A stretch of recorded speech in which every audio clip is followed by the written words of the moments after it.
بسم الله الرحمن الرحيم.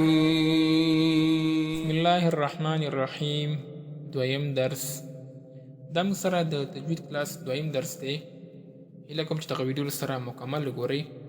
کوم ملګري چې غواړي چې هغه دغه تجوید په صحیح طریقې سره زده کړي، په اسانه طریقې سره زده کړي او د زړه نه زده کړي، نو هغو ته پکار دا ده چې باید کله چې دغه ویډیوز ګوري نو باید له ځان سره کتابچه او قلم ولري، ځکه چې په دغه ویډیوز کې به تاسو ته نوي معلومات میلاویږي، نوي درسونه به تاسو ته په دې کې ښودل کېږي. نو کوم ملګري چې دغه درسونه نوي زده، دغه معلومات نوي زده او هغوی له ځان سره ونه لیکي، نو دا به له هغو څخه په ورځ دوه کې هېرېږي. نو باید کوشش دا وکړئ چې کوم ملګري د زړه نه غواړي دغه تجوید زده کړي او په ښې او کامله طریقې سره زده کړي، نو هغوی د له ځان سره کتابچه او قلم ولري، دغه ویډیو دې مکمل وګوري. دغه ویډیو کې چې څه نوي معلومات ورته ښکاره کېده هغه دې له ځان سره په کتابچه کې لیکي. خارزو، حرکات او تنوین، نښې او سمبولونه. تاسو به دا وپېژنئ چې حرکات څه ته وایي، تنوین څه ته وایي. په قرآن کریم کې چې څه نښې او سمبولونه استعمال شوي دي د خاص مقصد دپاره، هغه به تاسو انشاءالله په دې کې زده کړئ. راځو فتحه. فتحه وایي زبر ته. کسره زیر ته وایي. ضمه پیښ ته وایي، موږ ورته پیش وایو. جزم درې نومونه دي، یو خو جزم دی، بل سکون دی او بل هم غړوندی دی. تشدید شد ته وایي. ولاړ زبر په اردو کې ورته کړه زبر وایي. ولاړ زیر اردو کې ورته کړي زیر وایي. او چپه پیښ یا چپه پیش اردو کې ورته الټا پیش وایي. صحیح ده؟ یاد ساتئ ملګرو چې زبر زیر او پیښ ته حرکات وایي، صرف زبر ته حرکت وایي، صرف زیر ته حرکت وایي، صرف پیښ ته حرکت وایي. خو چې دا درې واړه سره یو ځای شي بیا هغو ته حرکات وایي چې د جمع راځي. حرکت یو ته ویلی شي او حرکات ډېرو ته ویلی شي. مد متصل. مد متصل تاسو ته ښکاري چې دا په دغه شکل باندې په قرآن کریم کې لیکل شوی وي چې دغه مد متصل د 5 الفو پورې اوږدېږي. کوم حرف باندې چې دغه راشي نو هغه حرف تر 5 الفو پورې اوږدېږي. مد منفصل. مد منفصل په دغه شکل باندې لیکل شوی وي، نو په کوم توري باندې چې دغه مد منفصل راشي هغه توری تر 3 الفو پورې اوږدېږي یا کش کېږي. نو مد متصل او مد منفصل دا دواړه د مد طویل ډولونه دي. انشاءالله مد مخکې را روان دی، خو دا مې ورته ځکه وښوده چې تاسو باید د دې سره بلد شئ. تنوین څه ته ویلی شي؟ څنګه ورسره لیکلي هم دي، دو زبر، دو زیر، دو پیش. اوس تعریف یې څه شی دی؟ په لغت کې د نون آواز ورکولو ته وایي او مقصد د هغه نه ساکین نون دی چې د کلماتو په آخر کې ویل کېږي خو لیکل کېږي نه، او د هغه پر ځای دو زبر، دو زیر، دو پیش علاماتو څخه کار اخیستل کېږي. تاسو په کتلي وي په قرآن کریم کې په تورو باندې دو زبر هم راغلی وي، دو زیر هم راغلی وي، دو پیش هم راغلی وي، بیل بیل. صحیح شو؟ لکه احدن، دن. ګوره دو پیش دن شو، نو دا موږ په آخر کې نون ساکن آواز ورته ورکړو، خو دا ویل کېږي خو لیکل کېږي نه. تنوین ساده داسې یاد کړئ چې دو زبر، دو زیر، دو پیش ته تنوین وایي. اوس راځو عربي الفبا توري. عربي الفبا توري به وایو. په عربي ژبه کې د الفبا توري یعنې حروف ټول 29 دي. صحیح شو؟ په عربي ژبه کې الفبا توري 29 دي. څرنګه تلفظ کېږي، څرنګه لوستل کېږي، ما ته تاسو غوږ ونیسئ، په همدغه طریقې سره تاسو هم راسره تکرار کړئ، او انشاءالله چې کله مو دا زده شو نو تاسو ته به تجوید ډېر اسانه شي. بسم الله الرحمن الرحیم.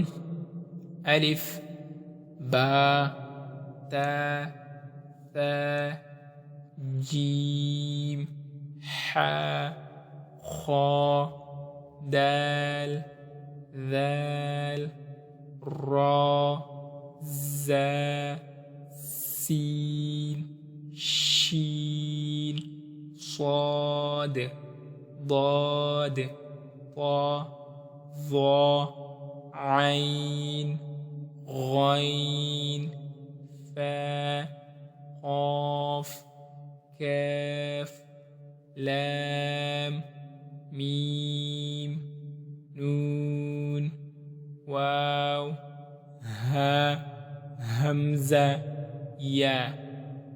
نو دغه د الفبا تورو تلفظ تاسو باید یو څو خبرې په ذهن کې یاد ولرئ او دغه حروف ترمنځ فرق هم باید وکړئ.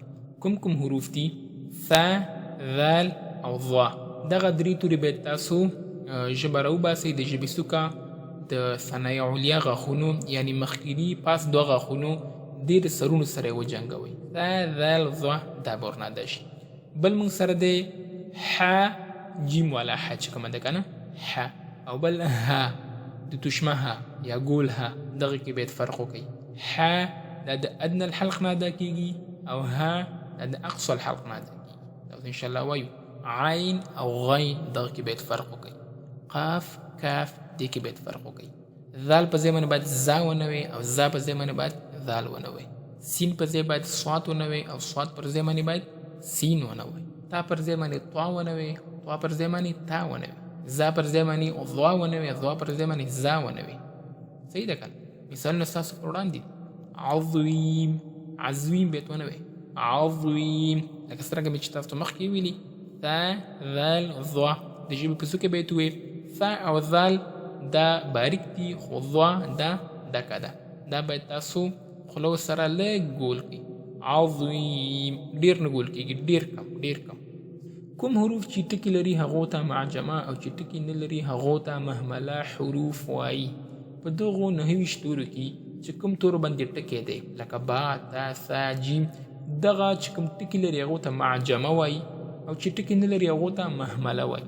معجمه کې ټکی شته دی او جیم باندې دی معجمه، نو دا ټکي لرونکو تور ته وایي.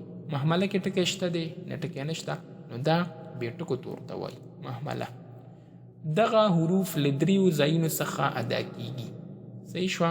دغه چې کوم 9 توري وویلي دا له 3 ځایونو څخه ادا کیږي چې اول د هغې څخه حلق دی. حلق ستوني ته وایي. 3 مخرجونه لري او 6 توري ورڅخه ادا کیږي. همزه ها اخر د حلق څخه یعنی اقصى الحلق څخه. عین ح منځ د حلق څخه یعنی وسط حلق څخه. او غین خا سر د حلق څخه یعنی د خولې له خوا لومړي ځای څخه ادا کیږي یعنی ادنى الحلق څخه ادا کیږي. دویم ژبه 18 توري ورڅخه ادا کیږي. دریم شونډې 4 مخرجونه لري یعنی 4 توري ورڅخه ادا کیږي. کوم با، میم، فا، واو. با، میم، فا، واو کې ګوره 4 توري دا شو او حلق 6 توري هغه شو. 4 او 6 څو شو؟ 10. ژبې نه څنګه 18 ادا شو؟ دا خو بیا 23 راځي که نه چې 10 هغه شو 18 دا شو بیا خو 28 شو. ښه دې کې ګوره دا خبره یاد ساتئ. الف چې په سر کې لیکل شوی دی او حمزه چې د یا څخه مخکې لیکل شوې ده چې کله پر الف باندې زبر زیر پیش راشي دا هم حمزه شوله. دا دواړه به یو شی شو. چې کله ورباندې مثال په طور باندې دو زبر راغی، دو زیر راغی، دو پیش راغی، الف په سر باندې هغه بیا حمزه شو. که ساده لیکل شوی و څه ورباندې نه و، یا ورباندې مدې منفصل و یا ورباندې مدې متصل و، بیا الف. خو غړوندی ورباندې مثال راغی، زبر زیر پیش ورباندې راغی، دو زبر دو زیر دو پیش ورباندې راغلی، نو بیا هغه الف نه دی، هغه بیا حمزه ده. صحیح شوه؟ نو ځکه دغه ژبه کې چې 18 توري ما درته ویلي دې کې حمزه او الف دا په یو باندې حساب شو. ځکه چې الف یوازې ولیکل شي هغه لوستل کېږي نه، دا هغه الف په ذریعه باندې بل تورې اوږدېږي چې هغه ته الف مده هم بیا وایي. دا به هم انشاءالله بیا ووایو. هیله کوم چې په دې ویډیو باندې پوه شوي یاست. دا موږ سره تجوید دویمه ویډیو